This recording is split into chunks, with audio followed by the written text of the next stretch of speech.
This is NBK, nothing but Knicks. When Sim passed the assist, you know that it's #1 show that breaks down the game. If you can't play defense, stay out my way. Dribble the ball, come down the lane. 5 seconds on the shot clock, who gon' win us the game? You wanna hear Nick updates and trade rumors? Postgame reviews, this the place you tune in. So tell a friend just to keep the ball moving. Like the page if you feeling the movement. Every game we coming to win. Give us a sub like a player that came off the bench. This is NBK, nothing but Knicks.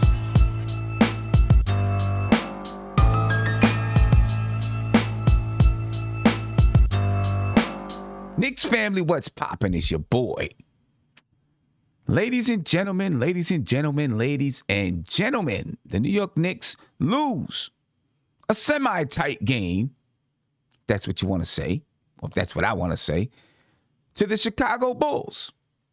109-103. Only 3 players in double digits, ladies and gentlemen. Four players in double digits. I'm sorry. 4 players in double digits. But the closest to Julius Randle, who had 34 points, was Alec Burks with 13. Again, the offense sputters. And the Knicks have poor fourth quarter execution as they lose to the Chicago Bulls. They started off the game playing raggedy basketball, having mindless mistakes.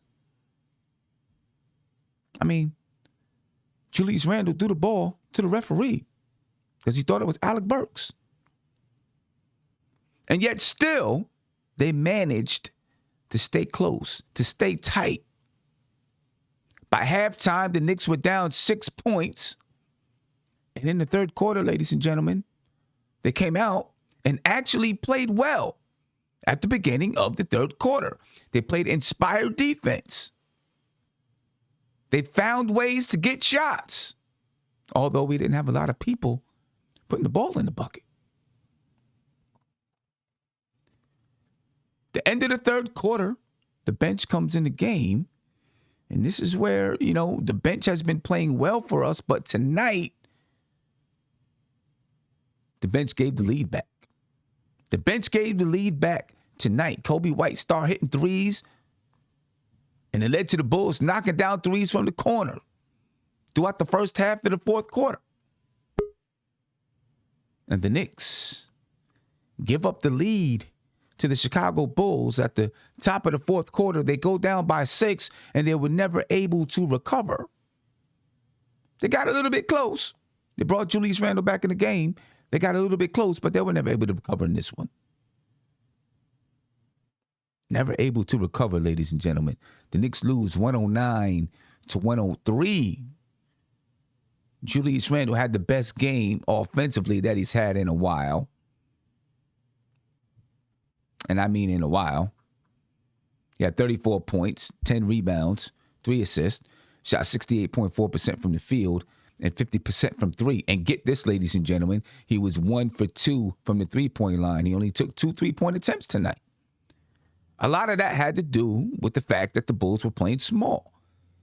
So he'd have Caruso on him and Lonzo Ball on him. So it made sense that he was going to go inside. The next closest scorer to Julius Randle was Alec Burks. He had 13 points, 3 rebounds, 3 for 6 from the field, 1 for 3 from the 3-point line, 12 points for Emmanuel Quickly, 10 points for Obi Toppin. R.J. Barrett played some great defense today, but he couldn't buy a bucket. He was 2 for 12 from the field, 0 for 2 from the 3-point line. He was 5 for 8 from the free throw line. Had 15 rebounds, though. Played some good defense, had 15 rebounds. But we needed somebody else to score. Evan Fournier, after having 19 points against the Houston Rockets, had 3 points tonight. 3 points, 1 for 7 from the field, 0 for 3 from the 3-point line, 1 for 2 from the free throw line. Kemba Walker had 7 points, all in the third quarter. Another loss for the New York Knicks, and this is the beginning of a crucial stretch of their season. The next 4 games, they play some tough teams. They got to find some wins in there so that they can stay afloat. It's going to be difficult. Going to be a difficult one, ladies and gentlemen. I got Steph with me. I'm sure we'll have some more of our MBK family joining us shortly. All right, so we're going to go ahead and start talking about this one and break this one down, ladies and gentlemen. Again, the New York Knicks lose to the Chicago Bulls 109-103. Steph, what you think about this one? I'm good. How are you? How's the chat? Pretty good. Another tough one, Sam. Another tough one. I will say, and you called it, in the indie game, the Knicks defense is definitely back, better. If it continues, we'll probably be in the top 10 soon. Offensively, we're back to last year. I mean, and when you think about it, if you take Kemba and Fournier out of this lineup, which effectively they are because they don't play a lot of minutes, the offense is pretty much back to where it was, where we have a difficult time scoring, tight games down the stretch. You have to be near perfect to win, to pull them out. Right. We're playing back through Randall now, even more, right? Less passing. He had 3 assists. How can you argue with it? I mean, the other way wasn't working. He had 31 points. It is not pretty, though. This offense, it reminds me of last year. It wasn't pretty last year. It's not pretty this year. But you in the game. So, I mean, right. I'm not sure. I'm not sure where we go from here. I don't know. It seems like Tom Thibodeau just said, hey, we're going to go and do what we were doing until we figure something out. Because at least, we can be competitive and hopefully we can pull some of these games out. Right. You know what I mean? Other guys have to, especially in the starting lineup. I mean, Alec Burks, 13 points. Emmanuel Quickly, 12. Obi Toppin, 10. That's great from your second unit. I know the second unit gave up the lead in, the top of the fourth quarter, whatever. But still, they're coming in and they're producing, giving us points. Our starters, they just can't give us anything. Every single last one of our starters besides Julius Randle is in single digits. Yeah. Single digit scoring. Right. It's just not going to get it. And you can't expect the bench to carry you. Right. That's why they the bench, as Ron said one time. That's why they're the bench, RJ has to be better. I mean, he played good defense. He, like you said, he hit his free throws, but lately his shots, his finishing around the basket, he's just really off offensively. Yeah. So yeah, and we got a tough schedule coming up. Phoenix is rolling in here.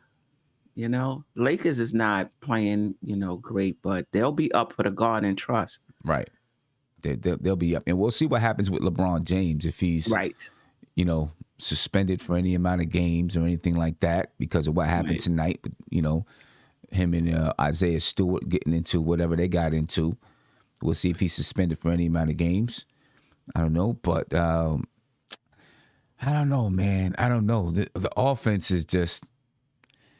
We got to figure something out. We got to figure something out with this starting unit. I know, I've said it a few times, it's going to take a while for them to get going, but how do we win games while they're getting into the groove? Defense is one way, but we got to figure out something down the stretch of the game.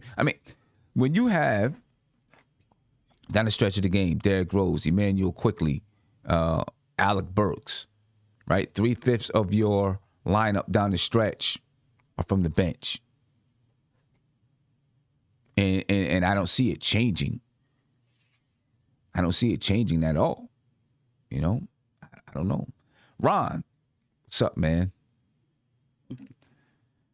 Let me get you. There you go. Yeah. Man. I took a page out of Ron Cleveland's book, and I didn't even. The other Ron. That's the other Ron. That's the other Ron. That's right. Oh man, salute to my man Ron Cleveland. Miss him. Yeah, this game was. The weird thing about it is how sloppy it was in that first half. And with all these silly turnovers, I mean, Julius Randle throwing it to the Phantom, Casper was in the sideline, other plays, Burks throwing the ball away, like all these different things that we do to hurt ourselves. And we were only down 6. And then I'm thinking, okay, that's a good sign, because if we start to just change a couple things and play better basketball, we can get right back in this game and win it. Right. And, the only thing that I kept saying, and this is what I worry about when we play good teams. Good teams usually have a closer or certain guys that can hit big shots down the stretch. So you want to try to get as close as possible. If not taking the lead, you want to be like a point or two down. You don't want to give them any lead, because what they're going to do is what the Bulls did tonight. You're going to go to your hot hand, DeRozan. Them mid-range twos are automatic. That just builds the lead. It's hard to come back from that. Like this one was tough. This one was tough. And we got to see what we wanted, Sim. We wanted them to go through Randall. And this is how I think they have to play. This is how you get these type of results. And we still wound up losing, because I said, I don't think I said it to you. I said it to someone else, that I think the Knicks are going to win this game if RJ has a good game offensively and defensively. He did a lot of great things, but offense wasn't one of them. So yeah, I worry about that. Yeah, no doubt about that. DeMar DeRozan tonight had 31 points. It was tough stopping him in that mid-range, ladies and gentlemen. Tough stopping him in the mid-range, and he knocked down 2 threes. One of them off the backboard, one of them was on net. Yeah, he could have did that for us.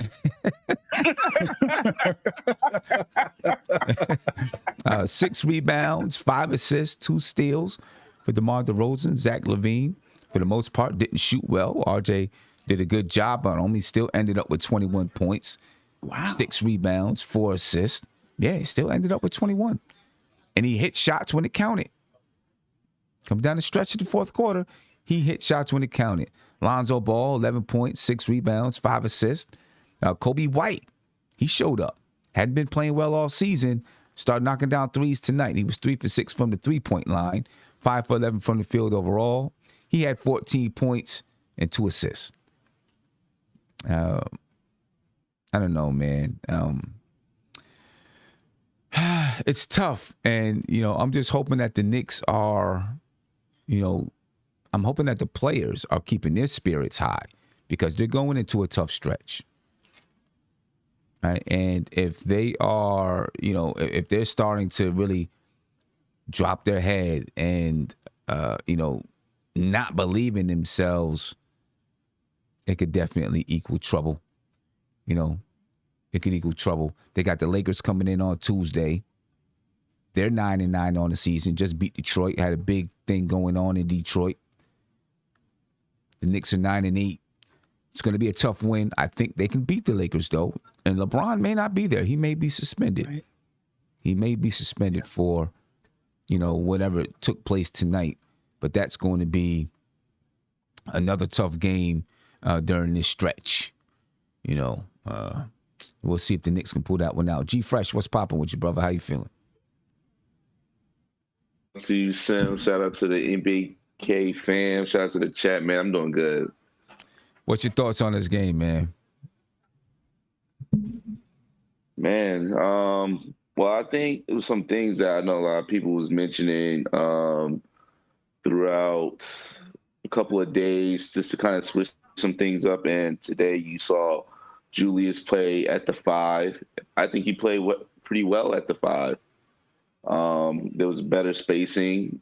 The only issue was guys didn't really make shots. Guys didn't look confident out there. So that's pretty much why we lost the game. There was a little bit better defensive intensity this game, but then we had that lapse where Kobe, White, and I think Caruso, no, Derek White both of those guys hit, some key corner threes that kind of brought the momentum back. So tough loss, but just gotta move on from it and just prepare for the Lakers, man. Yeah, no doubt about it. Now, I'll tell you one thing that I did see tonight that I have some hope for is Julius Randle and Kemba Walker getting some work done in the screen and roll. We've seen it against Houston. We've seen it a little bit tonight. Is that something, Steph, that you think is maybe beginning to develop?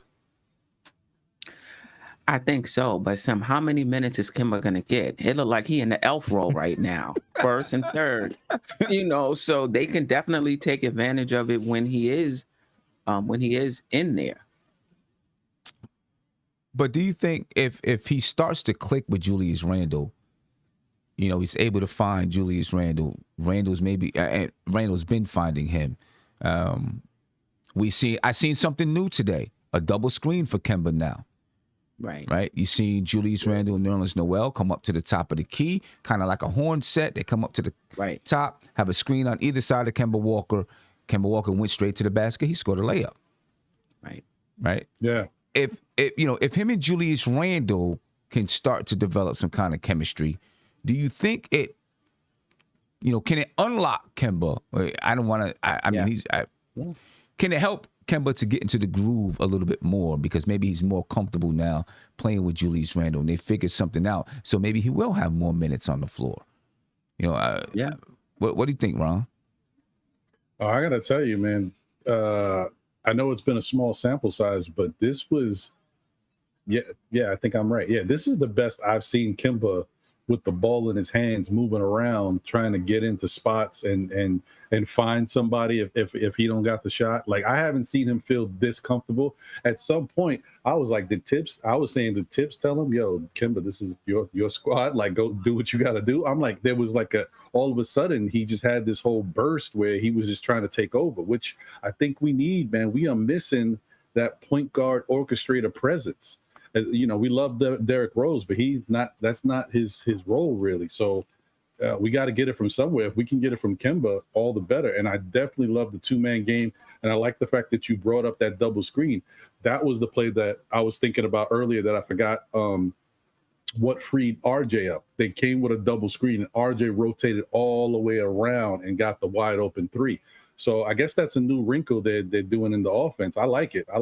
They need more of that. And I was really happy with how the game started. That first play basically was a back screen to Fournier. And I was like, this is what I want them to do. These are the type of things you do to help the offense flow. And can I just say one thing real quick before you move on? Andrew Jones in the chat, no one's giving Fournier a pass. I just didn't want to keep talking because I felt like I was talking a little bit too much. But Fournier's got to fix some things, man. He looked like today there was no excuse for him not to be able to get his shot off, and he still is struggling shooting. I don't know what it is, but now I'm saying at this point he's got to figure it out. It's not about the Knicks. The Knicks did what they could do to try to get him shots today. It's up to him to figure it out. Right. Yeah, no, I agree with you. Fournier's got to figure out how to play with these guys, and there's people out there saying that he's frustrated about whatever. Well, the rumor is out there is that there's some key players in the Knicks offense and the Knicks starting unit who are frustrated. A lot of people are pointing to Evan Fournier, and it could be, but he's got to blame himself as much as he's going to blame anybody else because he's getting tons of open shots and he's missing them. Yep. He's missing them. So what can you say? What can you do? He played okay defensively tonight. Yeah, he did. Right, but he's not I heard him talking. A lot. Calling things out, telling people where to be, where to go. Letting just making certain kind of adjustments. So that was good. But if he wants more minutes, he wants minutes in the fourth quarter. He's got to perform. That's it. Yeah. He's got to be a difference maker. And the thing also is that he doesn't do anything else in the categories of rebounding and assists. that makes you say, I got to keep you out there on the floor. Take RJ, for example, right? RJ is not scoring, not shooting the ball well, but he had 15 rebounds tonight. Played really good defense on Zach LaVine. Because of those type of things, you stay on the floor. Right. You know what I mean? That keeps you on the floor by doing those type of things. G Fresh, what do you think, man? Julius Randle, going back to Julius Randle and Kemba Walker, do you think they're finding something? Yeah, like Ron said, we saw a sample size of them getting some action on that wing. The key is, do they do that consistently? Yeah, that's true. And does Kemba, from a health standpoint, can he hold up the play in that style? Because it's for him to be effective, he has to go all out. Because it's going to be where he's had to read the defense, and at certain points he's going to have to penetrate and attack the basket hard. And I think this year you don't really see Kemba attack the basket as hard as like a Derrick Rose. So I think that's what's going to, for that to be effective, he's going to have to penetrate to the ball hard at times, because you just got to read the defense. You're not going to just take the screen and then, all right, I'm going to chuck up a three or a midi at points. You just got to take what the defense give you and just take it to the rack. And he did that twice. I think one he converted the layup and the one he missed. So I would just like to see that more from him and Julius. But, is that something that Tibbs going to be calling out for them to do consistently? Yeah, well, not to cut you off, Sam, but this is what you had mentioned this before. It was several games ago. You had mentioned something about Kemba, people talking about him, and you were saying that Kemba can still move. Kemba still is pretty fast out there on the court, and I think he can do this. I actually think Kemba's been holding back. I think, he's been talking to Derrick Rose. Derrick Rose kind of maybe gave him some pointers. I'm not saying, officially, but I'm saying Derrick Rose has been able to be in this league after big injuries and sustain himself. And he plays at a different speed, but this is not his original speed. He's still a little slow, but he's just a fast guy. And I think Kemba's learned, I'm not to go all out and push those knees too hard. But I feel like now he's forcing it. Now I think he feels he has to do it because he's not effective any other way. So I'm just watching that. I'm worried about that. I want to see the best of him, but I'm just worried if we see his best, he puts himself at risk. Yeah. Well, one thing I would say, Ron, is hopefully he takes some pointers from Derrick Rose as far as learning how to conserve his body, doing some new techniques as far as workouts, resistance training to withhold his body. I mean, you look at Rose, just forget about, him being at his age. You would never think a guy like Derrick Rose at this point in his career is still able to move the way that he's able to move. But I remember D. Rose saying a while ago that he had to retrain his whole body for him to even play this way. So hopefully, Kemba is soaking in whatever, Derrick Rose is, trying to impart in him as far as, hey, conserving your body, maybe, different workout techniques. I know he mentioned Derrick Rose taking up Pilates and things of that nature. So, Kemba's going to have to reconstruct his body, but most importantly, his brain, his mental, because you do feel like he's holding back, and you saw some glimpses where he just wasn't thinking, he was just reacting. And, and I, coming from a person that had, a torn ACL, it's not sometimes the body is really the mental, is a mental game. And then once you kind of get past that, then it's, being on a regimen, whether if it's you're stretching, 3 hours before a game, doing different, core exercises, working out hamstrings. There's a lot that goes into it. So Kemba's going to have to be dedicated to, take care of his body like Derrick Rose if he wants to be, a starting point guard for the Knicks. Right. Because the way he's looking, he might, I don't know. I mean, after this season, I'm not trying to go too ahead, but he might just be a role bench player if he keeps this pace up. I mean, that's what it looks like is maybe his destiny right now. Anyway, look, we're gonna see Kemba Walker and Derrick Rose in Central Park doing Pilates with the crew. See him in Central Park doing Pilates, man. and then we'll see. Do something. We'll see him, Kemba Walker on the sideline doing the same stretches that Derrick Rose does before he's getting ready to get into the game. I mean, speaking of Derrick Rose, past couple of games, hasn't been playing particularly well, and when he doesn't, it's a little bit tougher on our second unit when he's not playing well. Yeah, you know what I mean. Some mental lapses by Derrick Rose the past couple of games. Yeah. And it's not just the entire just Derrick Rose; it's the entire team that's having mental lapses. I don't know what. I think I kind of do. I talked about it earlier on the game preview. When you're struggling and you're thinking on the floor about how do we work together and those type of things, you can have some mental lapses. You know what I mean? Because you're thinking instead of reacting. You know what I mean? You're not just playing the basketball game. You're really trying to think the basketball game through, and it can create some of those mental turnovers or mental lapses that you're seeing the team have, because they're having them. And I know it's driving, Thibodeau crazy. It's driving them crazy, and you can see it in the team. I don't know what happened. Derrick Rose and Julius Randle, they were inbounding the basketball. I don't know if Julius Randle stepped on the inbounds line or what happened, but it was a turnover. Simply handing the ball in. Did anyone get a good chance to see exactly what happened there? I missed it. I saw it when they bumped, but I don't know how it actually took place. I don't know how that happened. Yeah. I mean, but that's just another example of those mental lapses that the team is having. And you see both Derrick Rose, Derrick Rose just kind of walk away from Julius Randle. You know what I'm saying? Julius Randle just drop his shoulder and drop his head. I don't know who was at fault or what mistakes they made. You know what I'm saying? But those are the type of mental lapses that this team is having. Look, if the Knicks didn't have some of those mental errors in the first half, they might have had the lead at halftime. Right. And then been able to grow the lead in the third quarter.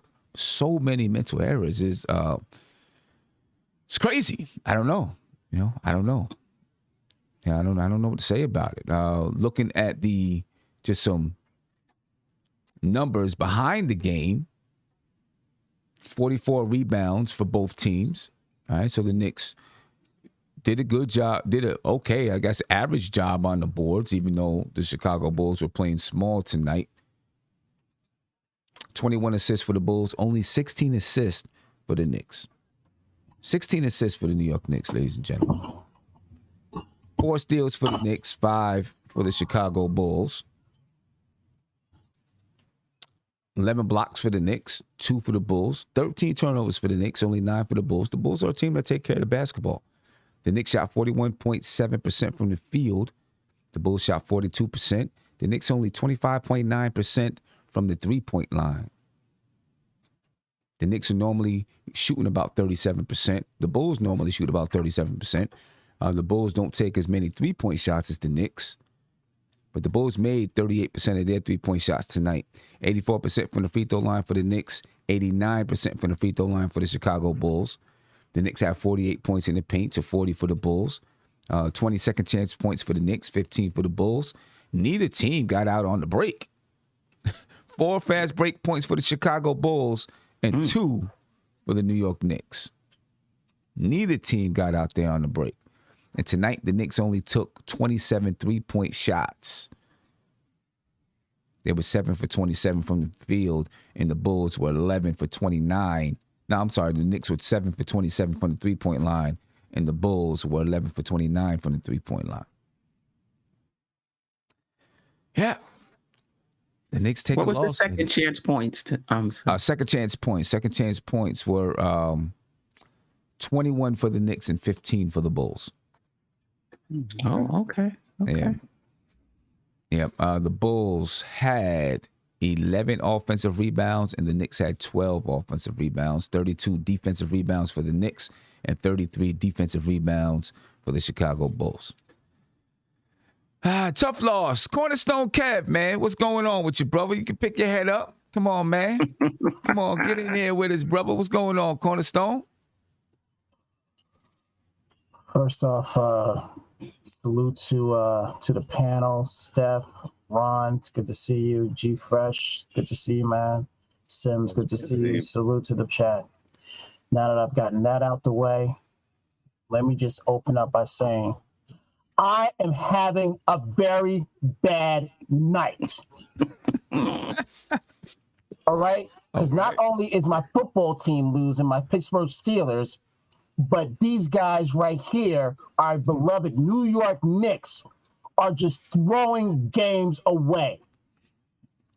I think there's probably one or two games where we legitimately should have lost. But now it seems like we're just giving. This is another game that we didn't have to give away. This is another game that we should have won. This is not the same team that we all saw opening night. No, this is not that same team at all. Not. It's definitely not. I don't know what's wrong with Evan Fournier. I was one of Evan Fournier's biggest fans.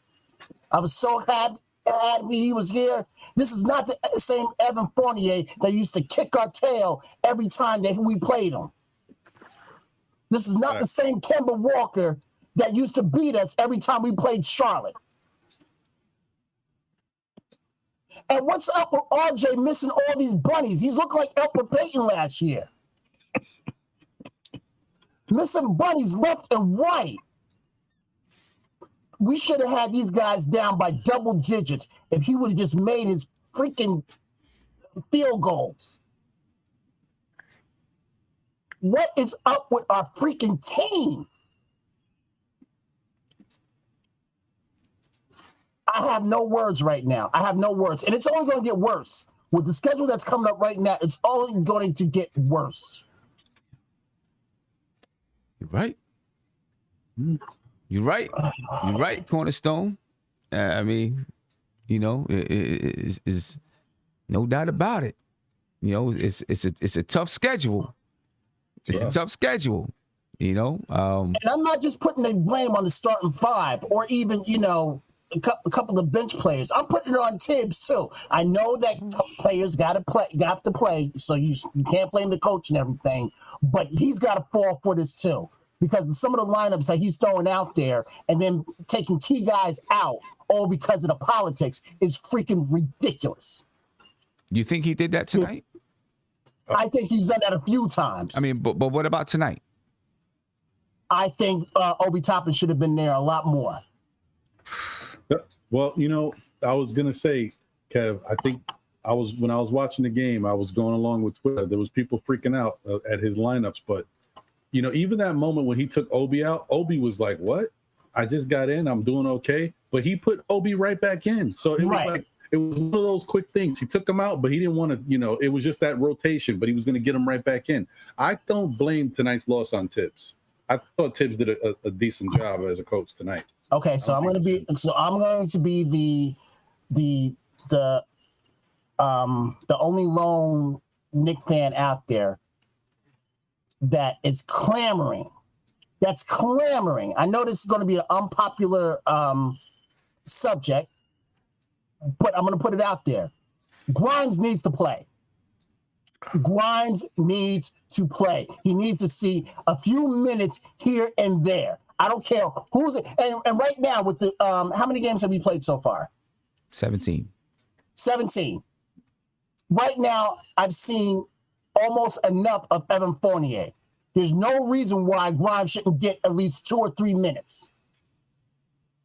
And if Evan Fournier is going to complain, which I don't think he will, but if he's going to, he needs to start playing. He needs to start playing a lot better.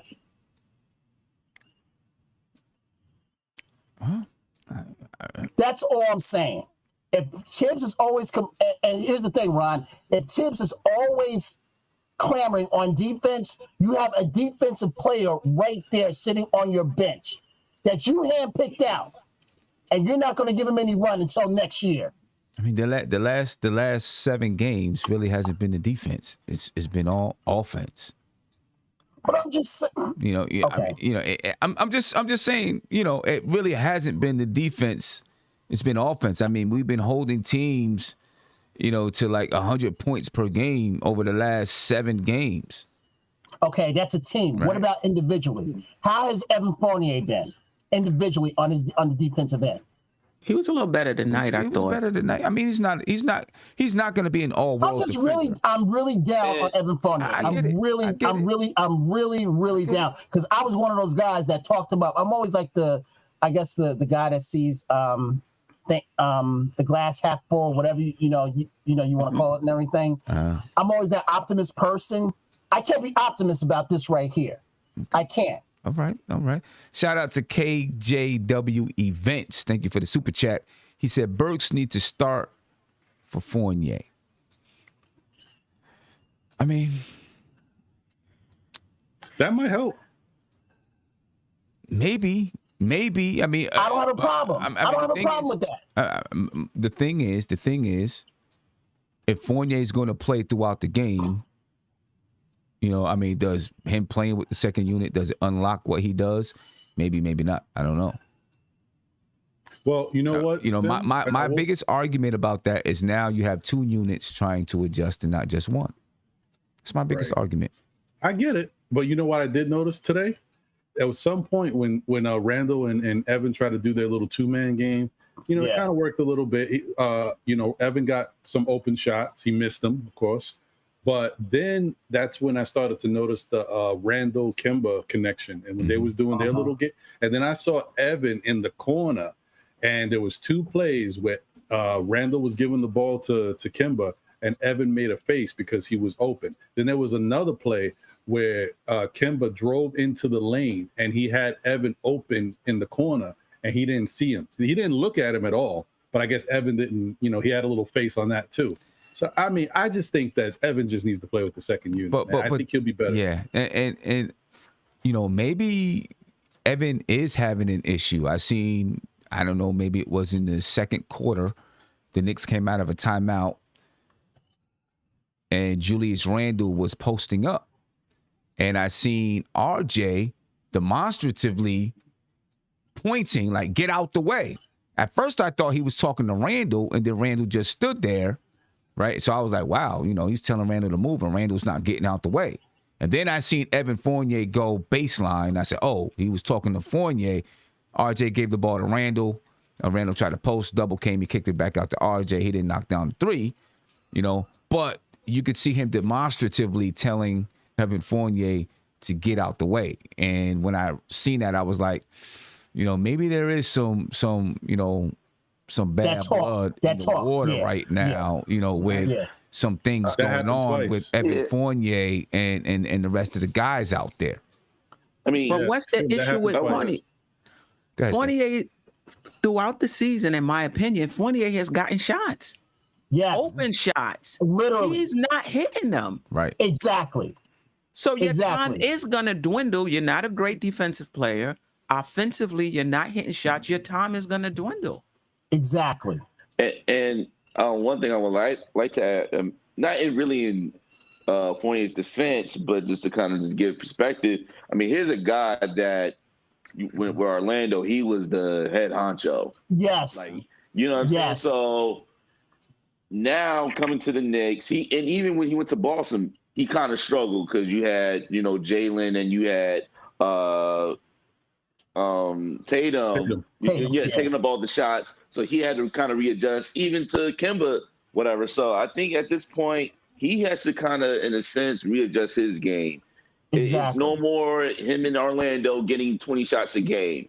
It's you're in New York, you might get 10 shots a game, but you got to be efficient. And, it's hard to come to his defense when you're missing open threes. When you actually penetrating to the basket and you literally have an open floater and you miss it, it's hard to really defend the guy. Now, I mean, yesterday's game, I like the way he played. I mean, he got into the passing lanes. We all know that he's not a great on-ball defender, but dag, at least But he was decent. He was decent with Orlando as a defender. Well, he was more of a passing lane. Like, he got into the passing lane. Like, he's not an on-ball defender. No. Yeah. So I think at the end of the day, if your shot not hitting, hey, just get some steals, man. Push the pace. Do something. Yeah. Make an effort. Get some rebounds, loose ball foul. Like, there's been a few times where I see him like kind of hesitant to get the loose ball, and so that's why he's not getting any minutes. Yeah. Let me get to a phone call here. Call you live. Tell me what's popping. Sam, what's going on? What's going on with you, man? Spree, what's up, bro? Hey, what's up, Spree? Hey, man, no moral victories. No. Heck no. We got to find a way to win. And, I appreciated how well we played in the third, but I didn't like how we finished the third, Sam. I thought we should have been up more. Right. We were up 6 points. That last minute in the third quarter, I didn't like it at 2. I wanted to get it to 10. Mm-hmm. I thought, look, let me start with Randall. I thought the scoring was there. I'm sorry. And the effort was there. I thought his intentions were right. But he did a lot of low IQ things. The throwing the ball to Burks out of bounds in the crowd. The inbounds play between Rose and Randall. But what happened on that play? What happened on that play? Which one? The inbounds play between Rose and Randall. What exactly? I don't know. I had no idea. I was like, what's going on? Why are they giving the ball to the Bulls? All I know is Randall, camera, to me, had a mental error. I mean, what was it? I mean, was it him or was it both him and Rose? Was it a miscommunication on their part? I don't know. We couldn't get a chance to see exactly what happened. Yeah, but we just know he was involved. Sure, he was involved. He was involved. So if we want to give Rose some of it, that's fine. There was miscommunication. That matters. But Randall, I thought that his intentions were right. I still think he needs to go quicker, Sim. There's times, of course, with IQ when they were playing where IQ got a shot clock violation. He banked a 3. Remember that play? Yep. He's got to go quicker.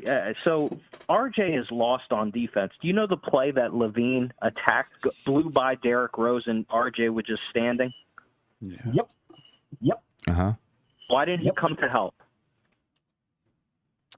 Yeah, I mean, I have no answer for it as to why. I have no answer for it. I don't know.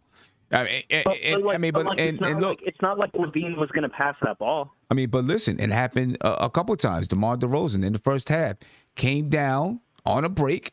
Alec Burks was there. I think Derrick Rose was there. Neither one of them closed the gap to stop him from going to the basket. RJ was trailing DeMar DeRozan, right? Alec Burks and Derrick Rose was right there. All they had to do was close up that gap so he couldn't go to the basket. Neither one of them closed it up. Easy layup. It's happening all over the team. It's happening, these mental lapses, bad rotations. It's happening everywhere. The Knicks defense is playing good, but little plays like that hurt. I thought that one was really hurt because if you get that stop, I think it was 4. Those little things add up. And what I'm saying with RJ, he's a good kid. I appreciated the effort getting me 15 rebounds. I didn't like him finishing. No, I mean, IQ didn't shoot it well. I can live with missed shots, okay? I can't live with the bunnies miss, but I can't have the lapses on defense that I'm seeing from RJ. And he's not thinking the game. Randall, even though I thought he was the only one scoring for us, I thought he could have went quicker, and I thought he had some mental lapses. But I'll give the Knicks credit. Look, this was a tough game. They competed. I would have liked Grimes to have gotten more than 15 seconds. We talked about this. At least give him a minute or two the next quarter. Yeah, I mean, that's what Tibbs does, right? That's what he does all the time. What's he supposed to do in 15 seconds? Right. He does it, and I think the only reason why he did it at that point is because the Bulls went small. He found an opportunity to say, "Hey, let me get this guy in the game." But I agree. 15 seconds. Let him play the top of the quarter or whatever it was. Let him at it. Let him play. Give him a minute, 2 minutes. It's not going to hurt you. Yeah, I'm with you, and I'll leave you with this because I know a lot of people want to get in. I'll just say this. The bench, Toppin was good. Rose was bad. 3-11, not good. Burks could have, even though Burks gave us the scoring, he had 3 turnovers. One of them led to a fast break layup. So I'm not happy with Burks. He needs to be smoother. Quickly was bad. He didn't shoot it well. The only thing I'm not saying Kemba was great, but based on the way Kemba played in that third quarter, and I know he has problems defensively, Sim, I think it's not like Rose was guarding anybody. I thought Kemba deserved the look. And maybe do something in the fourth. Maybe I've lost my mind. But what were your thoughts on that? No, listen, I agree with you. I would have liked to seen him with the way that him and Julius Randle were playing throughout the game. You know what I mean? I thought it could have maybe helped Randle get some easy buckets. He had to struggle to get buckets in the fourth quarter. You know what I mean? And, you know, the Knicks couldn't stop DeRozan. They couldn't stop Zach LaVine in the fourth quarter. And all we had was Randle struggling to get. He was getting some buckets, getting to the line, but struggling to get to the line. And maybe him and Kemba would have been able to produce some easier buckets in that fourth quarter. As a matter of fact, big shout out to Andrew Nash. Thank you for the super chat. He said, I love Rose, but tell me why he was out there in the fourth when Kemba was cooking with Randle in the third in a two-man game. That's why we took the lead to begin with. Tom is so frustrating with this, and I do agree. They were playing. They were playing good if together. you're rewarding guys based on how they're playing, and I know Kemba has limitations defensively if he wants to switch everything. And I know DeRozan got whatever he wanted with the mismatch. I get it. But if we're going to be equal opportunity and fair about it, I thought Kemba deserved to play in the fourth quarter. I'm sorry. Based on what you saw in that third quarter, Sim, the way our starters have looked the whole year, that third quarter was the best they looked with Noel the whole year for most of that third, even though I was mad with the last minute. And you sit Kemba the whole fourth? Come on, man. You know I love Rose, but I thought Kemba deserved a little better. I'm mad, man. We got to fix it. They have the right intentions, but we're still mentally not there. But I appreciate you, Sim. Thank you for this. Appreciate you, man. Have a good night. Appreciate you. Looking at our key matchups for the night. One second, Kev. Looking at our key matchups, in the pregame show. And if you haven't watched the pregame show, ladies and gentlemen, you need to get on it and watch the pregame show. I don't know what you're waiting for. But in the pregame show, one of the key matchups was Julius Randle and DeMar DeRozan. And they battled it out tonight. They guarded each other sometimes, not all the time. But Julius Randle had 34 points, 10 rebounds, 3 assists. He shot 68% from the field, 50% from the three-point line. He shot 87.5% from the free throw line. DeMar DeRozan, he was tough to stop down the stretch, especially. He had 31 points. DeMar DeRozan, he also had 6 rebounds, 5 assists. He shot 50% from the field, 100% from the three-point line, 2 for 2 he was. One of them was a bank. And he was 100% from the free throw line. DeMar DeRozan in that mid-range shot, it was killing us all night long, ladies and gentlemen. All night long. Now, for our other matchup, the other key matchup was R.J. Barrett and Zach LaVine. And, both players struggled from the field. R.J. Barrett did a good job defending Zach LaVine. But R.J. Barrett only had 9 points on the night. Couldn't buy a bucket. Chippies, finger rolls at the front of the rim. He couldn't buy a bucket. Bunnies. 9 points, 15 rebounds for R.J. Barrett. Loved the rebounding. 2 assists. He shot 16.7% from the field, 0% from the three-point line. He wasn't, he couldn't buy a three. 62.5% from the free throw line. Zach LaVine, he had 21 points, 6 rebounds, 4 assists. Shot 35% from the field. Didn't knock down the threes. 100% from the free throw line. But Zach LaVine made buckets down the stretch of the game. Right. Mm-hmm. That's a key right there. He made buckets down the stretch of the game. Cornerstone, go ahead, man. Yeah, 2 things. And one thing that can be overlooked between last night and tonight, the officiating has been atrocious. Oh, no doubt about it. The officiating has been a disgrace. Terrible. On both sides. I'm not going to be a homer or anything. On both sides, it's been a disgrace. So that's one thing. With regards to Randall, with his matchup, they had Caruso on him. Yeah. When I see Caruso, I'm immediately going into the paint because Caruso could not stop Randall. That's one of the things that Tibbs should have made an emphasis. If Caruso's sticking him, get him the ball, get Randall the ball, so he can do his thing inside the paint. Now, Can I say this? Yeah, Okay, go ahead, Steph. Go ahead. I'll let you say it. I think we're going to say the same thing, but go ahead. Randall does this all the time. He has a smaller player on him. He is in the post. And instead of him making a quick move into the key or whatever he wants to do with it, he's pounding, waiting for somebody to cut. That's on Randall. He has to be better when he is in the post on a smaller guy. Who are you looking for? Who's going to get a better shot than that? With a smaller guy on you. Absolutely. So, Steph, so if you're the coach, and Sam, you can answer this as well. If you're the coach, aren't you trying to tell him that? Like, listen, nobody can stick you, as big as you are. You should be able to get as many buckets as you can with a smaller defender on you. Well, for the most part, he was doing that, Kev. Not against Caruso. Well, not against Caruso. I think what happened with Caruso. I'm sorry. I'll come right to you, G Fresh. I think what happened with Caruso was, in the beginning of the game, Caruso was playing some aggressive defense. The refs letting a lot of stuff go, and Julius Randle has a habit of, when he's got smaller guys on him, picking up those offensive fouls. And I think he gets tentative with those small guys on him, and then he takes too long with the basketball, waiting for something to happen, instead of just making a quick move. I mean, I think he should be doing that anyway. He uses so many dribbles to make a move a lot of times, when he has the speed and the explosiveness to blow past somebody. But he's, he goes between the legs 3-4 times. Trying to get a rhythm. And, you know what I mean? He has the quickness and explosiveness to just boom, go.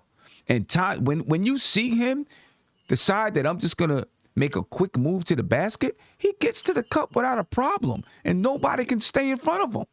Right. But he always wants to take these extra dribbles. Yeah. Play with the basketball. Well, go ahead, Trish. And the reason why that's happening, because he's getting the ball too far out the post. So for him to fix that, he has to at least have wherever foot he's, if he's on the left side, he needs to be in a situation where that right foot is near the paint. So, of course, when you're further out in the paint, of course, you got to pound to get to where you're going. So what he has to learn is that if he gets the ball outside the paint, he needs to kick the ball out and reestablish his position. He's not doing that. He's just basically acting like Melo. There's only a few guys that's like a Melo or a KD where it doesn't matter. They get the ball in the outside the post. What he needs to learn is get the ball closer to the paint. It's okay. Reestablish yourself, because what happens is a guy like Caruso or Wall, if you reestablish your body position, either two things going to happen. They're not going to get the position, or they're going to end up fouling you off ball. But he's not even doing that. So if he could just fix that one little thing, that could change the whole dynamic of the offense. Okay. Or a turnaround jumper. He can shoot over those guys. Right, exactly. Okay. So what you guys just said, I'm sorry, Steph, I didn't mean to hurt you. What y'all just said, isn't that a thing for the coaching staff to emphasize? Because you say it's what's the name's Randall's fault and everything, but you could also look at it from a coaching perspective, because if that's what's killing us, that he's not taking advantage of a smaller defender on him. Well, I mean, the thing is, first of all, who knows what the coaching staff is saying to him or not saying to him, right? Okay. They could say it to him all day long. He still has to do it when he gets on the court. So we can't say we don't know. We don't know. You know what I mean? Because he still has to execute when he's on the floor. Let me get to this caller, then to a couple of super chats. Caller, you're live. Tell me your name and where you're from. Caller, you there? Hey, can you hear me? Yep, I can hear you. Hi, this is Juke. So a couple things. I think you can't give Randall any issues today. Back to back, put in all the effort. yeah, he dribbles around too much, but again, that goes back to just the fluidity of the game. He's not the most fluid player, so sometimes he needs to dribble in to get that flow. Okay. But yeah, I agree. When he gets the ball, he can just drive straight in, and then if it's not there, just kick it out. But the real thing, my super chat says is like, there's no excuse for RJ. There's no shot blocking presence. The guys guarding him have like 20 pounds. He has 20 pounds over those guys. He's not going into the contact and drawing fouls. He doesn't have that. He doesn't have it today, the attitude. He needs to really lower his shoulder, go in. And, I think at the end of the day, you can give all the crap about Evan, but he's still at 52% effective field goal, right? Like, I know that's not everything, but if you compare him to RJ at the end of the day, RJ's at 47%. And you say, okay, RJ's, field goals aren't comparatively the same. Sometimes he makes tough shots, but, you can't it's tough. On offense, it's really tough right now. RJ's struggling really badly. He needs to really take control and push, especially tonight when there's no blocking presence in there. Right. Like, you got to go for it. Randall did all that he can today. He's double teamed when he goes in the paint. Like, RJ, when he gets it, or when Randall's being double teamed, RJ, go cut, get it at the low post, get at the mid range. He used to do that. I don't know what's going on. I want to hear your thoughts on RJ. RJ, and thank you for the super chat. Basically, what you just said is what you said in the super chat. So thank you. I appreciate your support. Yeah. RJ is struggling tremendously. You know what I mean? He's not exactly sure. It seems like he's not sure. He's not confident in his shot. Mm-hmm. RJ to me is a player that I think needs to be in rhythm when he's taking his shots, and because the offense is not in rhythm, it's really affecting RJ. Like, you have some players who, they can create their own rhythm. I think RJ's more of a team rhythm type of player. The ball swings, it's pop, pop, pop, and he catches it right in rhythm and can let it go. You know what I mean? And when that's not happening and things just seem to be discombobulated, I think he struggles. You know what I mean? Now, why is he struggling right at the center of the rim? I don't know. You know what I mean? He's got to have that aggressiveness when he goes down the lane and nobody's there. Try to dunk it. I'd rather you miss a dunk than miss a finger roll coming off the front of the rim.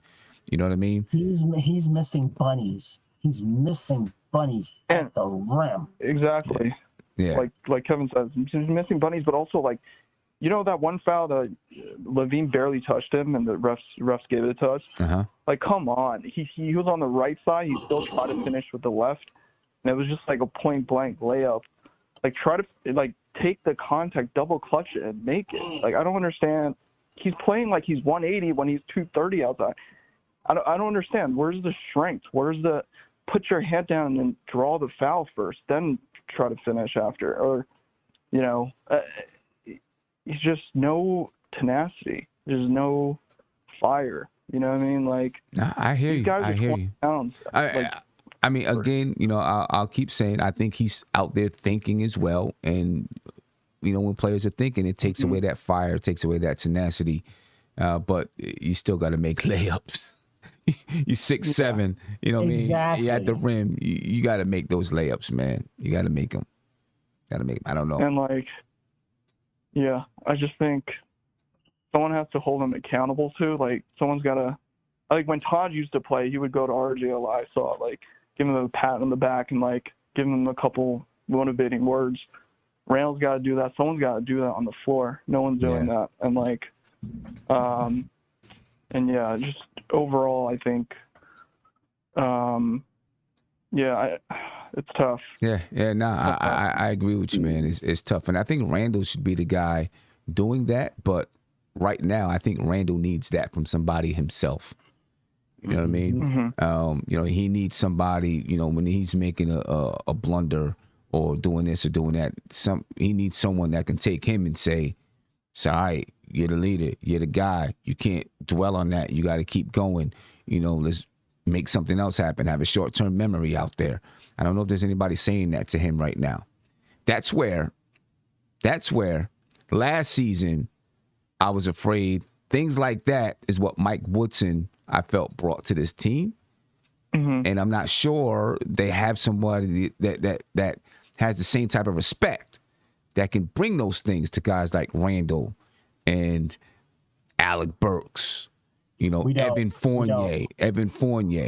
You know what I'm saying? I don't know if we have that guy that can do that, that can bring that fatherly touch, to some of the veterans on the team. That's where Woody was good. I'm not sure we have that right now, Hey, Juke, I appreciate your time, man. Thank you for the call. Thank you. Thank Bye. you. Yeah, I'm not sure we do, man. Big shout to 007 Angelo. He said Kevin and Steph are spitting facts. Time to talk. Trading Evan Fournier at the deadline for a 3-and-D small forward, so RJ can go back to the shooting guard spot. I mean, at this point, I don't think anybody.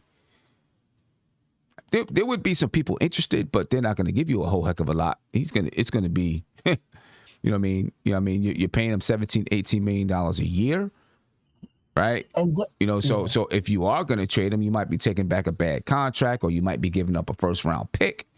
You know what I'm saying? For somebody to take on his contract, if that's what you want to do. I don't know if you're really, right now, with the way he's playing, his stock is just going to be low. You know what I mean? I don't know. And don't get it twisted. I'm not saying I want to trade Evan Fournier. I'm just upset at his play right now. That's all I'm saying. I'm not looking to trade him. I'm not looking to trade anybody right now. Now, of course, if the right situation comes up for us, I have to examine it. But I'm not looking to trade anybody. I'm not looking to trade Evan. I want to still go with this group and see what happens. But the confidence or the belief I have in this team is just slipping a little bit because of the recent play. Yeah. That's all I'm saying. I'm not looking to trade these guys. Yeah. I am. I think we've seen enough. I think we've seen enough. But like Sim said, I think their value is low, and I don't think we're going to get much for Kimba. I don't think we're going to get much for Fournier. I feel like we're back to where we were last year, where we need some offensive players that fit this team. But you know what the problem is? But here's the thing, Steph. Wait, let me just get this out real quick. Get that out. Randall is so ball dominant. It's so hard. Who you gonna find to play? Right, He is right. He wants to be. It's just like the Lakers with any team that LeBron is on, and I'm not saying Randall is LeBron. He handles the ball so much. So you bring in somebody like Russ, you wonder how's that going to fit because LeBron has to have the ball in his hand. That's Randall. He has to be the point. Like, I just don't get it. And then you wonder, can he even play off the ball? Now, Stephanie, let me ask you, what you just said, which I totally agree with, isn't that a thing where Tibbs can tell Randall, I don't want you being the ball dominant? Isn't that Sim? Somebody else to do it. That's the problem. You gotta have somebody else. Exactly. You gotta have somebody else. Exactly. Who else is gonna do that? I mean, that's why if you looked at last year, low key, Randall loved playing with Peyton because Peyton always fed him back the ball. We have guys that technically are not going to really feed Randall the ball per se. But actually, G-Fresh, they do. If you look at Derrick Rose and Julius Randle, they run a screen and roll on the top of the key or at the wing, right? And then Randall comes off the screen, posts up on a high post, and Derrick Rose throws him the ball. Or Kemba Walker does the same thing. Now, him and Kemba Walker are starting to do, a few more things, but it's still him and Randall. You know what I mean? Every once in a while, he's doing something off the ball with somebody else. But see, I agree. If you're going to do that, you got to bring in someone who's going to, you're going to have success when he doesn't have the ball. I have a person. Right, because who's not that's gonna wave Randall off. Right. Because if you it's have like someone, everybody's afraid to wave him off. But look, everybody's afraid. But if you have somebody who's waving them off and then you're not having success, Right. You have no choice but to go back to him. Right. So you've got to be able to, okay, we're not going through Randall, we're waving you off, and then you have success. And then he can't complain about nothing because they're having success. So either he gets along with the program or he pouts and gets shipped off. Right. So You got to have success. I've been thinking about this for like a while. And the Ron Wang he said it in the chat. What do you think about bringing in John Wall? That contract. Just throwing it out there. That contract. The contract is crazy. The contract is crazy. But if you really look at the dynamic of what we need, if you saw any Houston Rockets games, I'm just put it out there. You saw some Houston Rockets game. I mean, this guy literally came off a knee injury and an Achilles injury, and he was still getting buckets. I mean, the guy was still getting 20 points a game, almost 9 assists a game, pushing the pace. He's definitely an improved three-point shooter. He still got the midi. He can still get to the cup at will. I mean, just wasn't very efficient, but yeah. He wasn't very efficient last year, but everything else was there. See, my thing about John Wall is you know how much you got to give up to get him? You got to wait for a buyout. I mean, the reason why, the contract is, because crazy. the contract is so much, you've got to give up at least $35 million to make the trade work. No. And the thing about it is Houston's not looking to buy him out either. That's the other thing. Houston's not no. Wall doesn't want to be bought out. He's supposed to get $47 million next year. He ain't trying to be bought out. Yeah, he ain't trying to be bought out. He wants that $47 million, and then he'll go play for the vet minimum somewhere. Yeah. You know what I mean? We got to wait for that time. We got to wait for that you know moment. What I mean? So, yeah, that's a tough one right there. Shout out to White Falcon. Thank you for the super chat. He said trade Randall, Fournier, and Kemba for PG-13 right now. He loves PG-13, man. For PG-13 right now. And we'll be in the same boat. That guy's playing like an MVP. They're not training that guy. Yeah, exactly. Yeah, I don't know. Another thing about tonight's game that was upsetting is the way DeRozan was hitting his mid-range shots. When were we going to double team or do something to get him off of hitting that mid-range shot? Kev, we can't stop that mid-range. That mid-range is money. And it just creates other problems. But you could have disrupted. Now you leaving the shooters on. You could have. He's a good. Nah, Kev. That guy got one of the best mid-range in the league. Ain't nobody stopping that. Once that joint is hitting, you might as well just pack it up. Okay. Well, what I'm saying is, I understand with him hitting his shot. I mean, when he's getting to that spot, you could have stopped that. Right. That's what I'm saying. He's a great passer. He's a great underrated passer. He's not a selfish player. So if he knows the double team is coming, he's kicking it out to Levine. And then for someone else to shoot a three or go to hit a three. Right. He did that a couple of times. So you're better off just giving up the two than him kicking out to someone else to shoot a three. So listen you lose the way it goes. He's talking science right now. That's the problem. Yeah, I know you're frustrated. We're just not good right now. Not that way. But I'm not. I know you're frustrated. I'm just not ready. Do this. Do that. We're not good right now. That's it. We're just not good right now. Right. We got to hit some shots. We got to figure out this offense. Again, if RJ hit his bunnies, we're good. Somebody in the chat said, you can't say if he hits his bunnies, we win. You never know. That changes the whole chain of events. But what put us in a hole? He had in the beginning of the game. He had options at the basket. He had misses right at the basket. But listen, in the beginning of the game, he had misses at the basket. We still came back and had a 6-point lead. Right? We came back and had a 6-point lead. I agree. We need him to score. As a whole, we need him to score. He can't, he can't. We need him to score. We need Evan Fournier to score too. 3 points tonight for Evan Fournier. 3 point. Damn. Oh 3 God. points. 3 points. Damn. Wow. Yeah. Do you know what? Can I just say realize- something? I didn't know it was that Yeah, bad. yeah. Hold on, can I Go just ahead, say Rod. something? Yeah, I can admit when I'm wrong. Maybe I All should right? have said Listen, that. I've been in the Fournier camp. It's almost like I'm Team Fournier. I am off the Fournier wagon, B. Fournier got to go. I'm sorry. Listen. There was one thing I did not know. I didn't think about it, Sim. I didn't know. I did not think about the fact that Fournier might not be ready to relinquish being the man and be in a different setting, like a different option in this setting. I thought he probably got used to that with Boston, but I didn't really watch him in Boston, so I don't know how that whole thing works. Yeah, I didn't It either. looks like he's not ready for that. Ron, listen, I don't know. I'm with you. I said Evan Fournier might have kind of a breakout year. He might be mentioned, people think, oh, he might be an all-star this year. Not that he would be it, but in the conversation.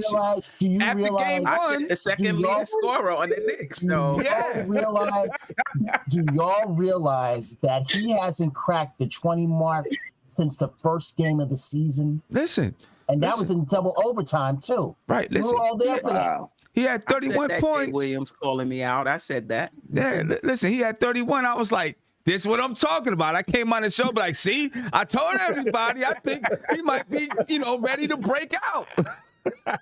Then he No does one this. never want to listen Then he to Mark, does though, this. right? When Mark speak about a player, no one want to listen, right? This This is what we get. What did you say, Mark? What did you say? That he was just okay. But you now know he's what? just- But hold on.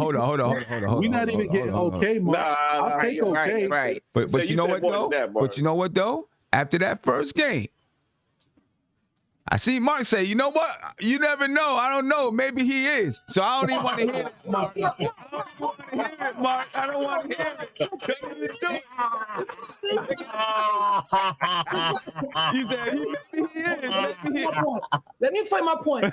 Because anytime we acquire someone, and I try to tell people, yo, just can we lay low a little bit? Let us see these guys in the beginning of the season. Anytime I say, yo, he's not that guy, he's not that guy. Oh, Mark, you hate Mark, you jealous. Nobody Mark, said you don't was know hating. nobody. Nobody said you was hating. Bro, Nobody said you was hating. Everybody just said this is what what. I said. Hold on. When we signed Fournier and Kimba, I was probably one of the most upset people around the community. You can go around the community and ask anybody. I wanted DeMar DeRozan. No, I but wanted you know him. what? But hold up. But listen. You can say that easily now, but we can go back and look at when we was in the preseason and you came on the show. You was cheesing.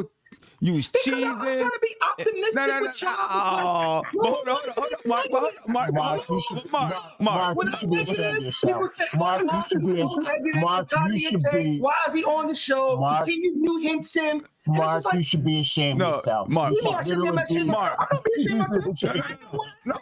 I know what you said. I know what you said about Fournier. I'm not gonna. Talking about all-star. Hold But up, Mark, again, you talk about we should have had DeRozan. Sim went forward. He said all-star. If players don't want to come here, what are we supposed to do?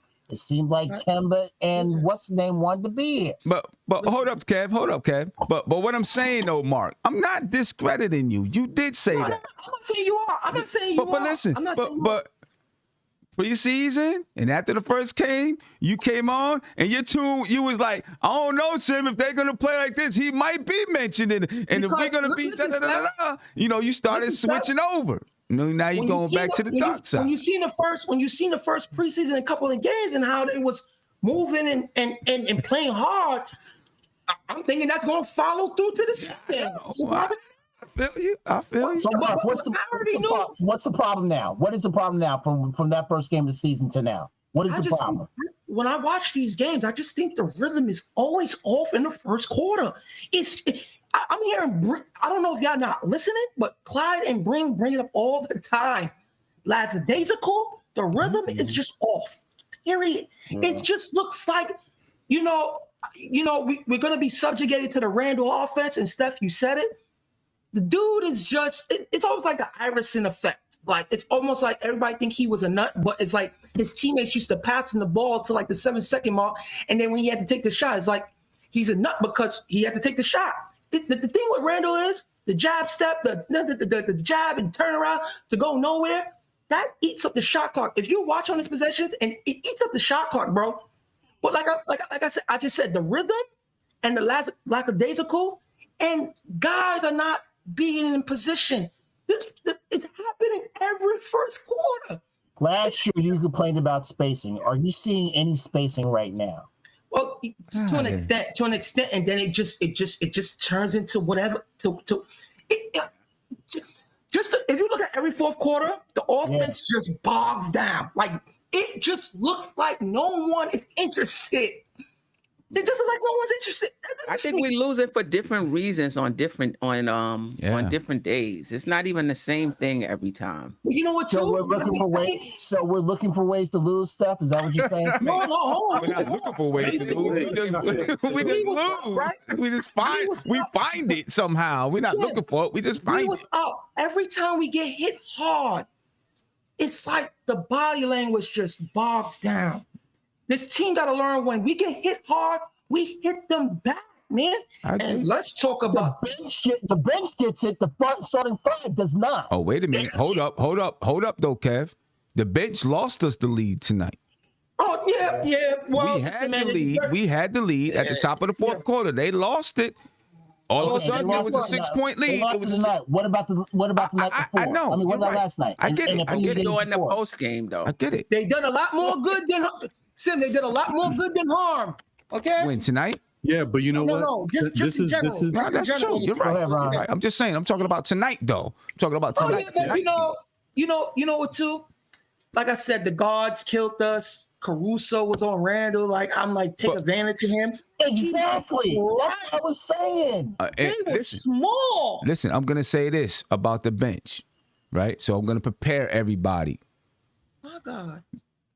As Thibodeau starts to use the bench more. Yeah, I know it. Right? As he starts to use them more, now they're playing more against starting units and starting players. You might start to see difference in production. Yeah. And it might look different. You may not be as impressed.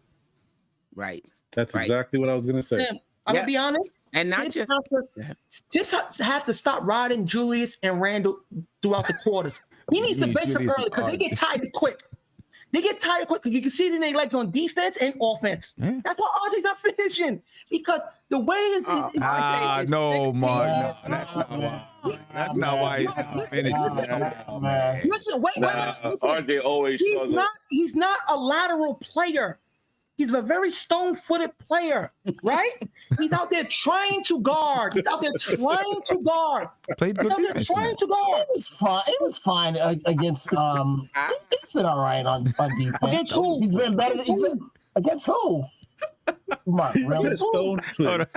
He got Flintstone feet. How do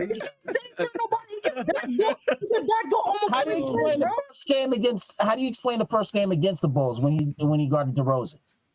I'm talking about today's game and what we've been seeing. I don't care about the first beginning. I'm talking about now. We're forward. I ain't trying to go back because I like what was happening in the beginning. I don't like what's happening now. Happen. So why isn't it happening now? Why is it? Because we're not hitting shots. Everybody was hitting shots, Kev. Everybody was hot. Preseason, everybody was hot. That first game of the season, it carried over to that first game. Things started to level off. Stephen Ron, I just think they went away. You know why it leveled off? Because everybody's trying to hit every shot is trying to be a three.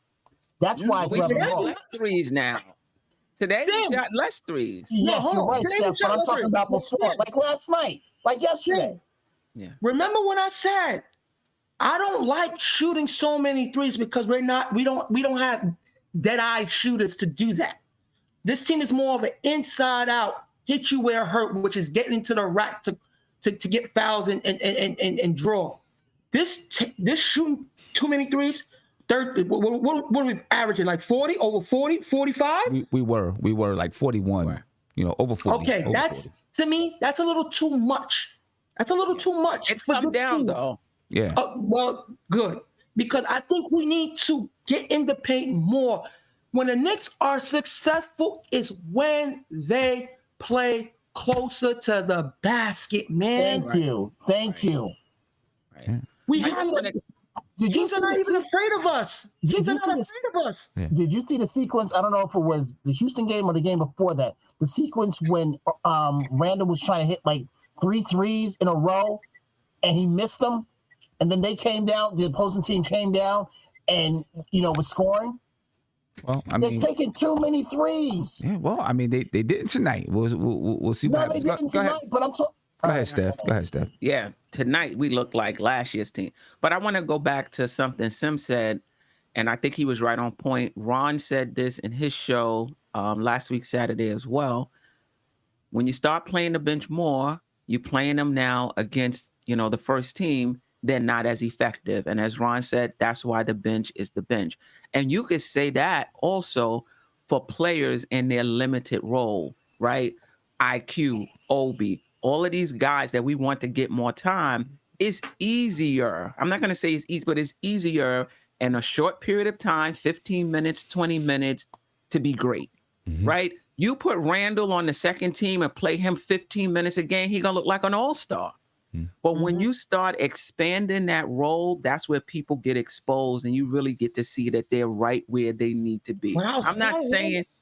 Go ahead. Ain't even carries home though. That's the thing. We can't really rely on our starting lineup. So it's like That's true too. That's it's true like too. you have to roll with the energy and the resistance that the second unit brings defensively. Like they tried, it's like Obi might get fouls, but the thing about him, he knows where to be. If you watch him, he might not be strong depending on who he's guarding, but he's always positioned where he has to be, man. He's done a 360 positioning. from last year. But that's great. But that's not going to be enough if you start him, though. No, you know what I mean? I don't want to start. Yeah, I don't want to start him. I don't want to start him either. No. Those guys are good. Those guys are what they are. They're good bench players. Okay, they ain't no starters. Starters have to come. But Stephanie, what I will say is during the course of the game, if they are cooking, as a coach, you have to leave them in. You have to leave them in if they're cooking. Right. And Sam, do we lose? Yes. Sam, we always lose in the first and third quarter.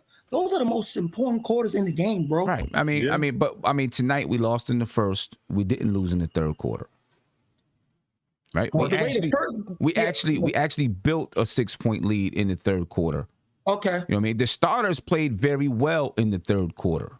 Yes. Right, because they're taking shots, as you say. They have to redeem themselves after that horrible first quarter. I mean, I'm just saying they actually played well. Problems. Right. 4 problems. Just 4? No, on offense. There's 4 problems. Because Mark is saying is right. That's how the Knicks maybe should be playing. It assures you the best possible chance as far as like statistically of winning. You're taking solid shots, you're getting to the line, that makes sense. Problem is, 1, we're not finishing in the paint. 2, we're missing wide open threes. Yep. 3, we're not moving the ball the way we should. Yep. And 4, have you noticed that this year we're a poor free throw shooting team? Yes. That's a problem. It don't matter it is a problem. Yeah. And you know what? To go along with it, when you are a high volume 3-pointer team, usually those teams are fast-paced type of teams. Yeah. And you look at this team, we're not a fast-paced team, right? We're not built like Golden State where them jokers, playing up and down real fast. So Mark is right. You got to play inside out. You got too many guys thinking that they're the Splash Brothers, and they're not. How many attempts do we? Hold on. One. Per game, how many attempts do we get up per game? Of what? Throughout the whole game. Oh, attempts. Get up a lot. Well, on average attempts. Attempts. Against Houston. Yeah. We got up 70. I think it was 78 attempts or 77 attempts, and 41 of those attempts last night against Houston were 3-pointers. Wow. So Houston, even as bad as Houston was, they did a good job because that's less than 80 shots. Most teams are getting up close to 90, 95 a game. Right. So now tonight we got up 84 attempts tonight. Decent. All right. Only 27 of them were 3-pointers tonight. We got up 84 attempts tonight. Now, that's okay. Let me see what we're averaging on the season. How many attempts we're averaging? I know in the beginning of the season, our attempts were high. We were playing we were playing at a faster pace, and I don't mean a faster pace up and down the floor, but a faster pace as far as moving the ball, passing the basketball. The ball was moving side to side. That's what I saw. Like I think it's 38, Sim. See if I'm right. I was excited the first couple of games. 38 attempts. Yeah. No, well, right now, as far as attempts overall, we're at 88 attempts overall, and then 38 attempts from three. Okay, all right. Yeah, that's what we are right now. 88 Close to attempts overall. And guys are not hitting. And something I want to add real quick. Yeah. And I'm just it just be boiling me up. Like, remember Randall when he was with the Lakers and they pretty much dubbed him like he was one of those type of guys back then that when he would get a rebound and he would go downhill and it was like just an unstoppable force. He doesn't do it. Hold on. Slowing down the pace, and it's like the thing is he has to put more tools in his tool bag. Because see, when he's pushing the pace, then you got teams on edge. But when teams know like, oh, he's gonna get the ball, he's gonna set up the offense. So I want to go back to what Steph said though. When you're playing 15, 20 minutes coming off the bench, you can do things a little bit differently. You become a starter, your role changes, how you play is going to change. Because it's not that many players in the league. Russell Westbrook is one of them, right? But that's going to, every single play, be able to get the ball off the backboard and go 100 miles an hour up the court and be able to still play 37 minutes. Or, or whatever it is. And then, of course, defenses, because you're playing 35, 38 minutes a game, now defenses are geared towards you, right? And so, that becomes the difference, I think. So I don't think he can play downhill. He can play downhill more, right? Especially when he gets a rebound off the glass, he can get out and go. But I don't know if he can do it right now every single time like he would when he was younger coming off the bench and he was getting 15, 17, 18 minutes. You know what you said? It's not about him doing it. We know we're not asking him, but it's not about him going full speed. It's just moving the pace. Okay. It's moving the ball. Just him getting to, just moving the ball. Like, getting there. Because at the end of the day, he's big. So at the end of the day, if he decides to make the decision, I'm taking this all the way, they're going to have to foul him. But I don't know if you want that, G-Fresh. Yeah, I don't know if you want it either. He needs to learn how to be a trailer. Yeah. He needs to learn how to be a trailer. So, like, when he throws the ball up, he's coming down, he needs to learn how to be a trailer. Like I said, he will get to the cup more easier, and he will go straight up instead of when he gets the ball, he either looks to double pump when he gets to the rack, and the refs ain't giving you that call. They're not going to get, once you adjust your shot, they ain't going to give you the call. And he does that a lot. That's why he don't get calls. Right, and he's double when he goes in the lane. He's trying to avoid the contact by taking it and swinging it over their arms. No, go through their arms so you can get the foul. Exactly. That's why we don't get calls. Exactly, guys. I gotta go. I love y'all. Yeah. Right. I love y'all. We're gonna get back on this again, man. I don't know when the next game is, but hopefully I'll be. We play the Lakers on Tuesday. We're about to talk about that game right now. Okay, cool. Okay, guys. If I don't speak to y'all, have a great Thanksgiving, guys. I love y'all. All right. Take care. Take care, Kev. All right. Okay. You too. All right, yeah. I was just gonna say that the other thing is with Randall. Don't forget, man. We haven't seen it lately, but that's because he hasn't been in that position too much now. They've been trying to get the ball out of his hands. Randall's handle is better, but it's still, when he gets into the areas where guards' hands is around him, it gets a little loose. And he's also a bull in a china shop. So if he takes the ball off the glass on the other end of the court, he's coming back down. He's going through somebody, and usually that's when he gets those ticky-tack offensive fouls. That's when he gets them. Right. So, that's when he gets them. He had a few efficient moves today, and I was like, oh, if you could just do that, But I don't think he uses his body as much as he should. Like, I've seen too many guards take him out of his spot, move him, and he turns into a jump shooter. But that's where I think he gets tentative. When small guards I said this all last season, that when teams put small guards on Julius Randle, he gets tentative because he doesn't want to pick up that offensive foul. You know what I mean? And he's not exactly sure where to go, what to do, because I don't think he understand. He's still, he still is a blocky type of guy. You know what I'm saying? He's a jock. He's right? a jock. He's a blocky type of guy, and if he don't have, if R.J. Barrett has stone feet, he got a stone body. You know what I'm saying? Mm-hmm. And he's blocky, so he don't really have the dexterity and the lateral movement, the natural lateral movement to be able to be shifty around those small guys. You know what I mean? And so he struggles there. He struggles. But to fix that issue is very simple.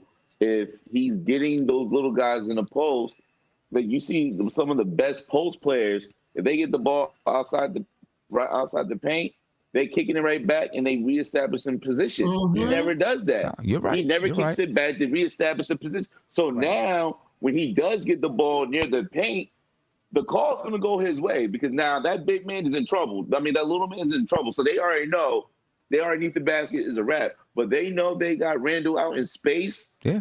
They know that is a 50-50 ball where, okay, Randall might hit me with a charge, so let me position myself. Exactly. One thing in that paint, it's a wrap. Exactly. But he never reestablishes his body position.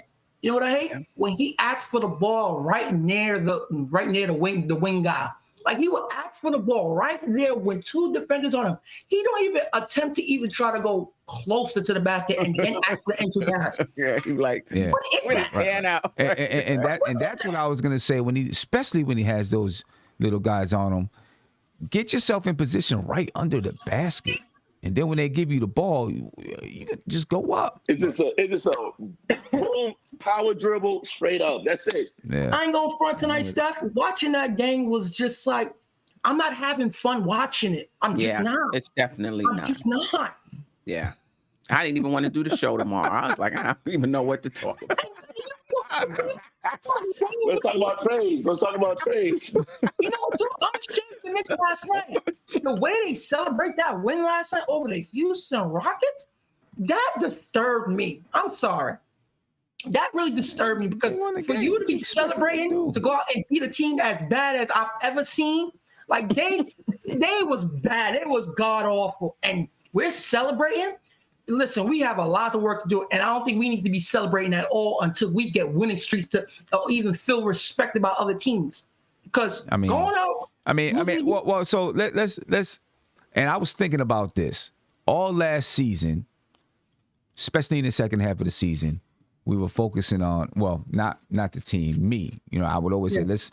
I'm going to look at little goals. I ain't even going to look at the big picture. I'm just going to look at little goals, try to accomplish small victories. And I think we probably have to go back to doing that with this team. And just looking at small goals, accomplishing small victories until we can put something together. And I feel like the team did that last year too, because I heard Tom Thibodeau allude to, some of those type of goal-setting things in some of his interviews. I think they're going to have to go back to just looking at those type of small goals. You know what I mean? It's one game at a time. Yeah. You know what I'm saying? Like, okay, right now we're 9-8.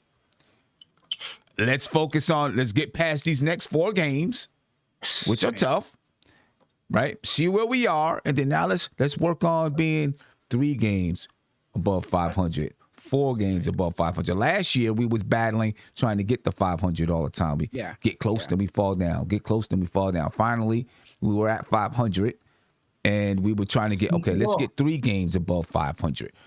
Finally, we got to that point. Then we hit a winning streak. I think as this team probably needs to go back to just looking at smaller goals, forget about the playoffs, forget about anything like that. Just focus on small goals, accomplish those small goals, and the playoffs will probably be there in the end.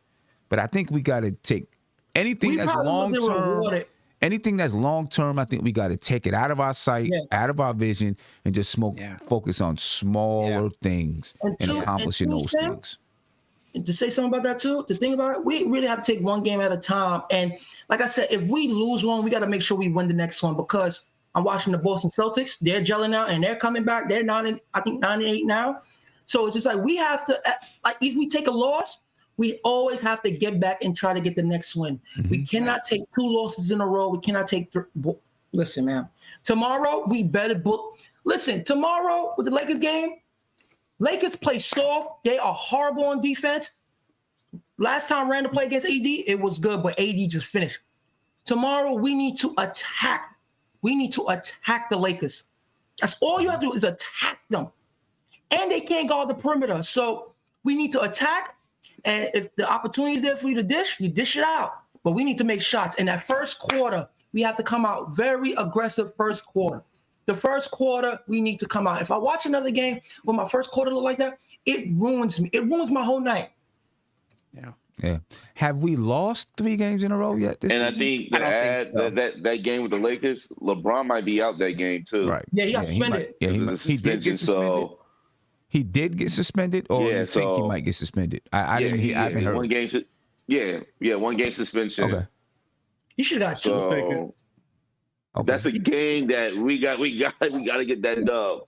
AD is LeBron, and while this Lakers team is still trying to figure it out. Yeah, they're still trying to figure it out. He's charming. But have we lost 3 games in a row yet? No, I don't think so. I don't. Think no, we lost 2 games in a row and then we'll win 1. Right. I mean, that's a good thing. I mean, that's but I'm just saying to stay afloat. If we're gonna lose one, we got to get back the next one. Right. You got to get it back. We got to play tic-tac-toe, man. Seriously. Yep. You got to get it back. If we can get it back against the Lakers, then we play the Phoenix Suns. Oh, and see what happens there. They won like 13 or something. They won tonight. Yeah. And then we play the Atlanta Hawks. The Hawks are starting to play better. I would say but they won 4 in a row, though. They getting their stuff together, too. They're getting together. They're starting to play. They on the hot street. Jesus Christ. Yeah, they starting to play. I said that was better. going to happen. Atlanta's not going to stay down. Right. They're 8-9 right now. Too many good players over there. Yep. The Hawks The right Bucks now are coming back up. The Bucks are coming back up in seeding also. So, like I said earlier today, we got to fake it till we make it. Yeah, man. Yep. Stay over 500 until we can get this together. Exactly. Right. I was gonna say I do think I'm gonna hold fast to my words. I still think we're gonna play over these next 10 games. I think we're gonna play some of our best basketball. That may not be saying much because we've been playing so bad, but I think we're gonna keep getting better. Well, and Ron, see, I am one too that believes the pendulum is gonna swing. You know what I mean? We're not as bad as it seems. We're obviously not as good as we were in that first couple of games. We're not as bad as it seems. At some point, we're going to balance out in the middle. The offense is not as bad as it seems, right? So from the starter. So at some point, it's going to balance out, and we'll figure out who this team truly is. I just think we went away from what we are. I think that's what we did. We went away from what we are, just from a physical team. We was a physical team. If you go back and listen to guys, even the stars last year, they just keep coming. They was just physical. And if you watch last year, we was keeping teams that was high octane to 100 points. We were so physical with teams. Now we just letting team just blow past us, like it's an easy layup. We're not definitely not as tough. Definitely not as tough. We're not tough. Well, Mark, the other problem too is look who on our team is giving us the physicality. It's our bigs. It's Noel. It's Taj. And Taj was out today. Mitch might give us some physicality. He was out today. So when you got those guys out and you got Noel who gets in fast foul trouble, ain't no physicality on the court. No. That's it. Oh my God! Burks is playing physical, and quickly is playing physical, because when I'm watching him guard, it's just how he uses his hands. It's like he's using his hands, his wingspan to play defense, and he keeps coming at you. He might get abused oversized, but he's always right there. He's always right there trying to resist. I don't want to talk about Kemba and Fournier. He's playing very Deuce-like, man. And I think he's playing very Deuce-like. I can't say that. Quickly is growing because he's learning. What I love about him, he's keeping his dribble. And there's times where I'm saying, yo, take that shot. Because listen, man, he's shooting the ball well, and he's getting to his spots. Yeah. The kid like I said, the kid got moxie, man. He's one of the guys who I feel like when he goes out there, he ain't afraid and he got moxie. Hey, can I just say these last two things real quick? Yeah. One, Quickly didn't shoot as bad as it looks like, guys. I think if you saw the game, you could tell Quickly got the ball 3 or 4 times when the shot clock was about to expire. He just had to heave the ball up. That's no rhythm. That's not bad a good offense. Shot. That's bad offense. But one of them Randall gave it to him a couple times. You can't give him that. You know what? How's he supposed to hit that shot? You taking all the seconds. It was like 4 seconds left, and Randall was just moving like he had all the time in the world. And then he gives it to Quickly. What's he supposed to do with that? Right. And then on the flip side, I will say, because I still see people in the chat saying it, guys, I'm with you. Randall sometimes is lazy. Sometimes he doesn't give the effort. Tonight wasn't that night. No, he was good. Randall was crashing the offensive boards. He was giving effort tonight. He was playing. So I'm gonna give him credit for that. Yeah. He's just glitchy. He's just glitchy at times. He's the glitch. Let's take a listen to Tom Thibodeau. let's take a listen to Tom Thibodeau and what he had to say about tonight's game. It's Tom Thibodeau, ladies and gentlemen. Well, you're putting too much love. Read the ball, and we got to close harder. What did you get from Randall tonight? He played this. Had to play the center position. We're shorthanded, so we asked him to do a lot, and he tried to provide what we needed. A lot of tough matchups, but we fell short. I mean, to that extent, Coach, the both played small for a lot of this game, but at the same time, Noel's trying to play through foul trouble, and you don't have much backup behind him. How much did that hurt you guys tonight? No, Noel's gives us the rim protection that you need. So, but that's part of the game. Everyone's got to be ready to play. I like the way we played for 3 quarters. I felt we weren't at our best in the fourth. But the fight was there. And then we have to take a hard look at what happened in the fourth. Yeah, just with Evan, I mean, I know you've been playing with the fourth, but he had that nice game last night and then kind of regressed. I mean, it's tough to get that. Yeah, no, just whoever's going good, and so we were just searching. I thought, they gave us a good lift to start the third. I thought our starters played really well at the start of the third, so that was important. But we went with the group that we got on a little surge there at the end of the third, start of the fourth, and so we try to ride that as much as we could and try to manage New Orleans foul trouble as well. I mean, you kept Noel out there. I mean, it's just you felt you had to do with the 5 fouls. You had to keep him out there. Yeah. You've been getting somebody on the bench seems to be coming up big every night when you're kind of searching today and you don't get that answer. Okay. Yeah, it's like I said, you're always challenged in this league, back to back for us. So come in, you're playing, a team that's playing well, and fight like crazy, be in position to win, and then we got to find a way to close it out. And so we didn't get it done, but we'll take the positives, take a look at what we need to improve upon, get ready for the next game. I know you just said pregame you're never happy, but are you happier with the fight in a game like this than? Just, be the same. We got to build consistency. And so understand what went wrong, what we have to fix, what we did well, then get ready for the next game. That's, and that's the challenge of the season. So not to change. And so the games keep coming. Sometimes the schedule's in your favor, sometimes it's not. And so you have to handle it the same way. Just get ready for the game. With Mitchell out, I mean, how much was he missed? I mean, you have Noel in foul trouble. Mitchell's with a concussion. Yeah, well, we've had guys out all year, so just figure it out. Like, everyone's here for a reason. Everyone's capable. Everyone has to understand what their job is and go in there and do your job. That's the bottom line. All right. Thank you. Yeah, thank you. All right. That was Tom Thibodeau. I didn't really hear too much, too much. I didn't hear, too much anything that was really interesting there. The reporters never really ask him the hard questions, the tough questions. Right. Right. Some nights. What'd you say? One of those nights where, they're on the road, less questions. We just lost. Yeah, I mean, Yeah. But reporters just, they never really ask him tough questions, But He's intimidating to some people. yeah, I get it. Sam, let me ask you. Yeah. Somebody said in the chat, that complaint with the players about the offense, they went to management to complain? I don't know.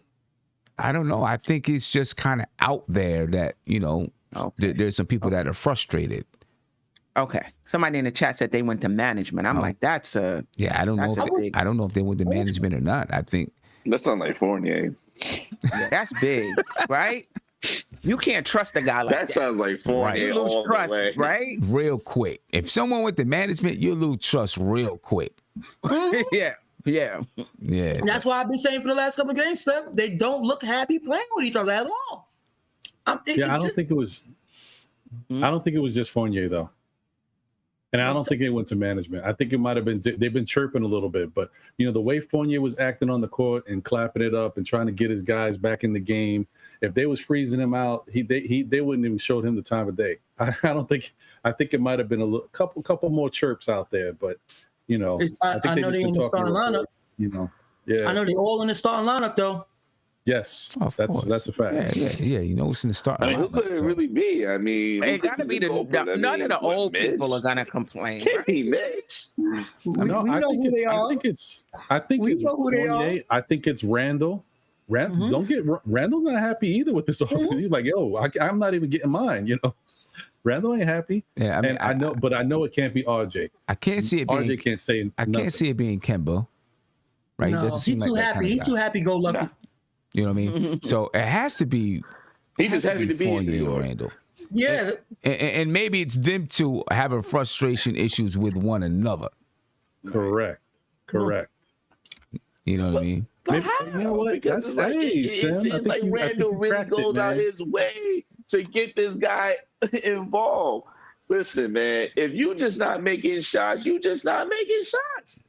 Yeah. And your open looks, like you get the chance to set, take a breath, chew some bubble gum. Yeah, And he's still missing. Nah, that's on Fournier, man. A little bit could be the defense too. People could be complaining about rotations and where people are supposed to be on defense because people are trying to clean up each other's defensive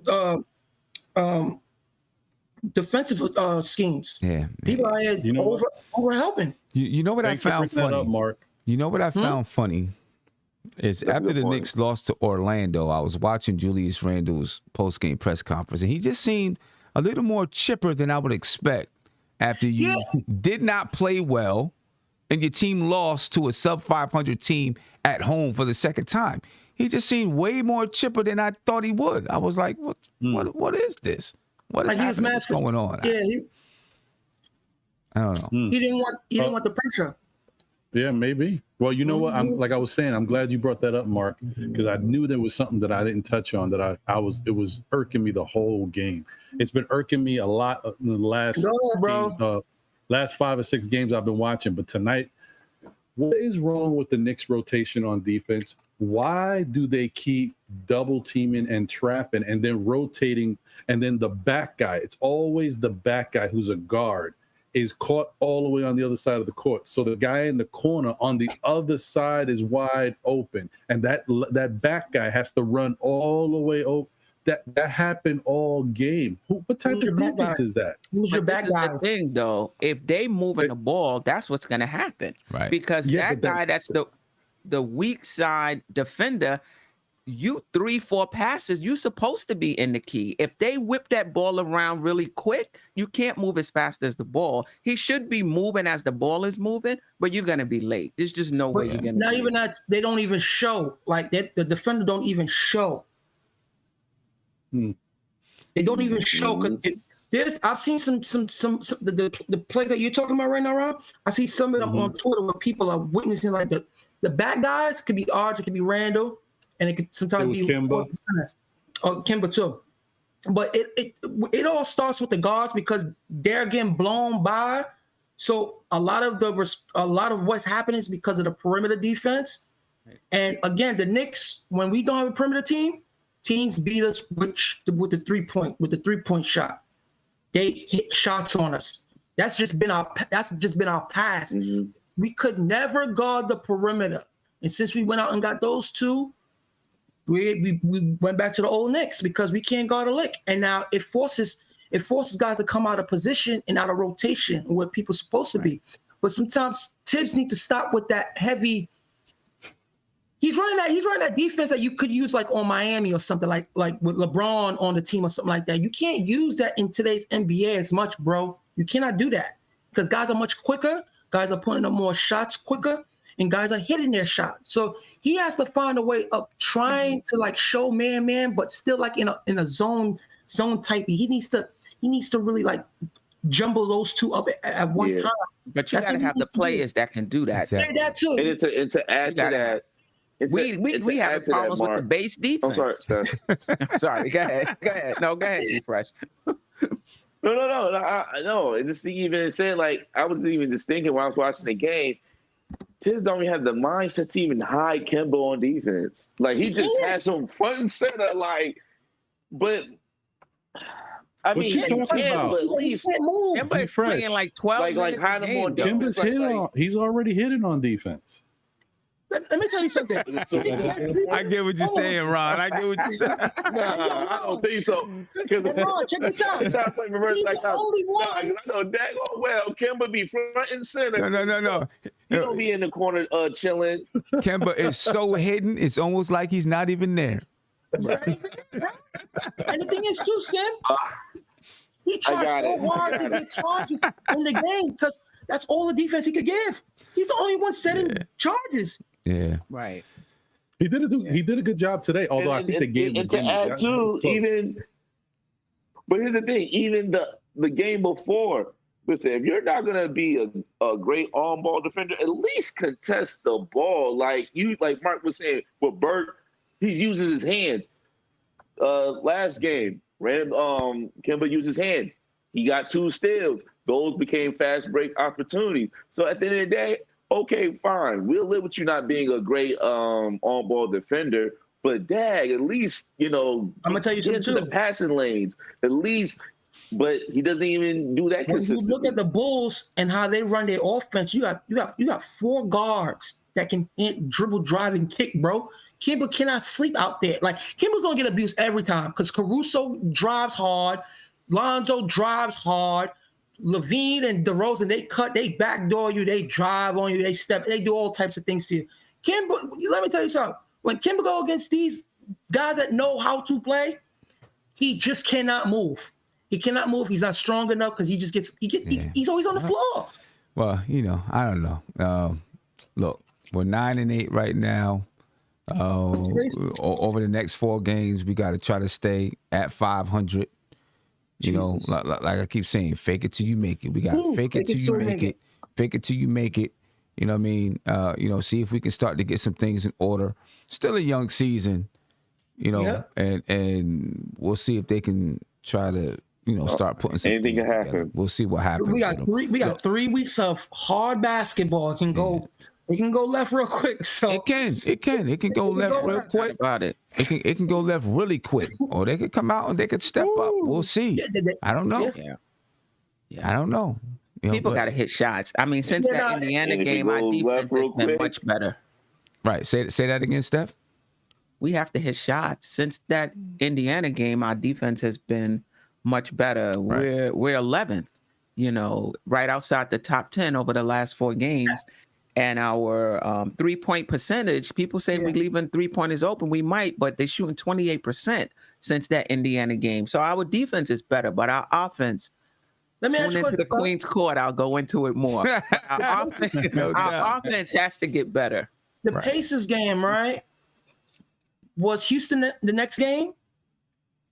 Orlando was the next game. Okay, so like when it comes to like defense and stuff like that, especially when you come over and you playing bump teams, and we held them how we held them. I like to see our defense against competitive teams like this. But look at Chicago. How much did Chicago score tonight? We're 106. 100. No, we did good. No, we did good defensively. I'm not complaining. Yeah, I'm not complaining, but I like to see it consistently. You know what I'm saying? I see what you mark. You don't want to see it against the poorest shooting I don't team. want Because, like Houston. I got you. It's a joke. And Indiana, when you look at that team, they often think that. Oh my God. Nah. Indiana has players on that team that could score. No, when we played them, did you see how Karis LeVert was ruining that offense throughout that game? He was over dribbling. They was taking some horrible shots. Listen, you can't have it both ways. Yeah, you're right. You can't have it both ways. The Knicks did their thing in the last four games. You just play them as they come. Like all of these guys also with these good defensive ratings, who did they play? They had some bum teams in there as well. Yeah, but if the Bulls schedule wasn't soft, Bulls beat a whole bunch of great teams. I think they beat more. Yeah, I mean, early on, I think their first 6 games were gimmies, kind of, and then they didn't kick up until like after like. Yeah. It really got tougher after they played us. Right. That's when they schedule kicked off. Okay, so they're trending up. If you're saying they're trending up in a good way. Actually, our schedule was one of the weakest in the league to start the season. It was top. And maybe that hurt us. You know what I'm stuck. Look, I got too many theories about this Knicks team. I'm thinking maybe our competition we should have started out too weak. Yeah, we needed a little mix. We needed a better mix of competition. Yeah, I don't know. Well, to kind of say, I think our defense, I mean, as a Knicks fan, I mean, yeah, even from, just from the East Coast, I think we just have this pride about just playing tough and playing defense. Playing hard, I mean, just to look at a positive, I mean, we haven't given up over 110 points since, November the 7th. That's like almost 7 games. Right. So we've been giving up 104, 103. Not bad. I mean, pretty much. So we're not allowing teams to have full, just going out. Against the Knicks, we get 120 or 130 this game. So once again, I mean, we're not even 20 games in. So hopefully, Mark and Sim was saying, maybe hopefully just little by little we could just fix little things and improve on there. But right now we can't even score over 100 points. Yeah. Sim, we back to last year again. That's exactly what I said. We can't score. 1, 2, 3, 4. It's literally been 6 games and we haven't scored over 100 points. Yo, this is. I wonder if it's a connection. I wonder if it's a connection, guys. Between what? Last year we were one of the best defensive teams in the league, right? And this year we're starting to improve our defense. Maybe it's the focus and the energy is on defense, and it's sapping away from our offense. Why guys missing wide open shots? I don't know. Yeah, I don't know. But whoever they bring in, please let it be a two-way player. Yeah. Yo, Somebody that can shoot too. Our offense can't take another hit. I'm calling the Hornets. I'm calling Jordan. I'm saying, yo, listen, y'all don't have to pay Kim. Y'all ain't have to pay the Kim and the Max. Yo, just send me Ish Smith over here. I'll give you back Kimba, man.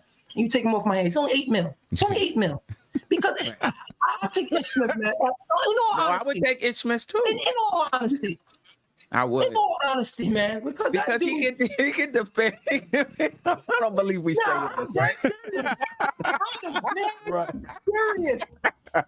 Oh, this is a tough time right now, wanted Ish Smith for a minute, bro. Because that guy understands how to be a point guard, and he just does things, man. He's active. He's always tries hard, and he gets into the paint. The most important thing.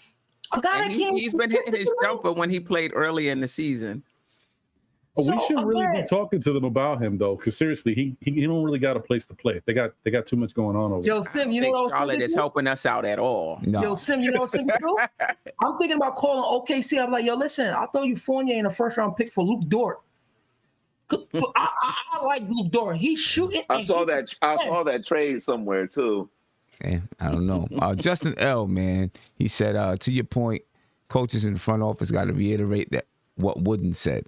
Nobody is defeated until he starts blaming someone else. My advice is you don't fix the blame, you fix the problem. Right. Yeah. Well, we got a lot of them. We got a lot of them right now, ladies and gentlemen. We're 9-8 on this season. We got a tough schedule ahead of us. You know, these next 4 games, they could mean a lot. They could mean a whole lot. But listen, I'm out of here. We'll be doing a shoot around tomorrow, about 2:30. We're doing a shoot around. Steph, you're doing Queens Court tomorrow night at 8:30. Tomorrow at 8:30. Yeah, right. I'll be back to the regular time slot. Mark will be on tomorrow, right, Mark? Yep, I'll be there. All right, ladies and gentlemen, man. Make sure to check us out. We got a lot. It's going to be a lot of stuff to talk about tomorrow. So jump on, be ready, because a lot of stuff to talk about. You know, all of Nick's social media is going to be buzzing about a lot of stuff. There's going to be a lot of conversations going on until we get to the Lakers. Hopefully we can. Hopefully we can beat the Lakers, man. And you know, Carmelo gonna be ready. Yeah, Melo's gonna be ready. Russell Westbrook. And he's gonna be killing Randall, man. He's gonna be killing Randall. Oh man. Melo gonna be using the moves he taught Randall. That's exactly. He's gonna be killing him. I'm telling you. Yeah. Well, Randall needs a tutorial. Maybe at the all right, New York. The move. Yeah. Yeah, you might be right. Well, maybe Melo needs to tell Randall to re-up his triple threat because it's just too slow. Because you see now that triple threat is effective. It's right. Yeah. Melo needs a phone call to Randall. I'm with it. All right, ladies and gentlemen, we're out of here. Any last words? I'm going to go around and get some last words, and then we'll get out of here. Steph, any last words? It doesn't look like it, but I think the Knicks are turning the corner. I think if the Knicks can, I would prefer last year's team, which it seems like we're rounding into, over what we saw in the beginning of the season, which was a lot of ball movement and no defense. Right now, I prefer the defense. With not great offense. At least we're going to be in games. We just have to be pretty much perfect down the stretch. Yeah. Okay. You're right. I do think we're kind of going back to what I'm hoping is that we go back to kind of what we were doing last year, even though we're going to struggle and the margin between us winning and losing games are going to be close, but then we slowly start to see more things happen with the offense. Yeah. You know what I'm saying? Yeah. As people get more comfortable. That's what I'm hoping. Yeah. Ron? Yeah, just wanted to give a quick notification to everybody. Listen, I could already hear it in your voices right now. Yeah, there's not going to be an NBA report this week. Calm down, people. Stop. I know. Because this Thursday's Thanksgiving. So listen, it is what it is. So but stay tuned. I mean, we'll be back the following week. We just figured, Thanksgiving, with everything going on in the world, it's time for family. You got to take that time and enjoy yourselves. But I will say there will be a Still Knick Fans show this week. We're going to record as we usually do tomorrow, and maybe it'll be dropped at some point between tomorrow and Tuesday. I know the Knicks play on Tuesday night, so we got to figure it out. But we'll get the content out to you guys. Yeah, no doubt. And Von Cheetah, he said, can we get a coach's corner on Randall's defense? That might be something that we look into. I have a bunch of ideas on some coaches' corners. I haven't been able to do them, but, I think we need to stay away from that. Why? Randall probably don't want that, Sam. Listen, man, let's just stay away from that. I don't think it's good for the New York Knicks blood. Not yet. Yeah. G Fresh, any last words? Man. Oh man. Well, I know we're gonna be bringing out some new content soon, so look out for that. And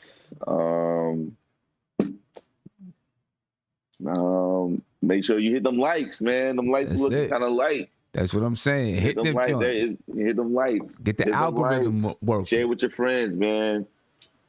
Yes. Get that algorithm working. Mark. That's all I said.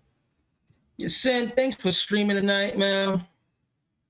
You know, I'd be surprised that I'd be having all this energy and I'm still depressed. Listen, man, I understand, but go Knicks, man. All right. Yo, we out of here, ladies and gentlemen. And yes, look forward to that G-Fresh show coming soon, man. It's going to be dope. So just look forward to it. We out, ladies and gentlemen. Be peaceful. I'll catch you on the shoot around tomorrow. Peace. This is God bless. NBK, nothing but Knicks. When Sim passed the assist, you know that it's #1 show that breaks down the game. If you can't play defense, stay out my way. Dribble the ball, come down the lane. 5 seconds on the shot clock, who gon' win us the game? You wanna hear Nick updates and trade rumors? Post-game reviews, this the place you tune in. So tell a friend just to keep the ball moving. Like the page if you feeling the movement. Every game we coming to win. Give us a sub like a player that came off the bench. This is NBK, nothing but Knicks.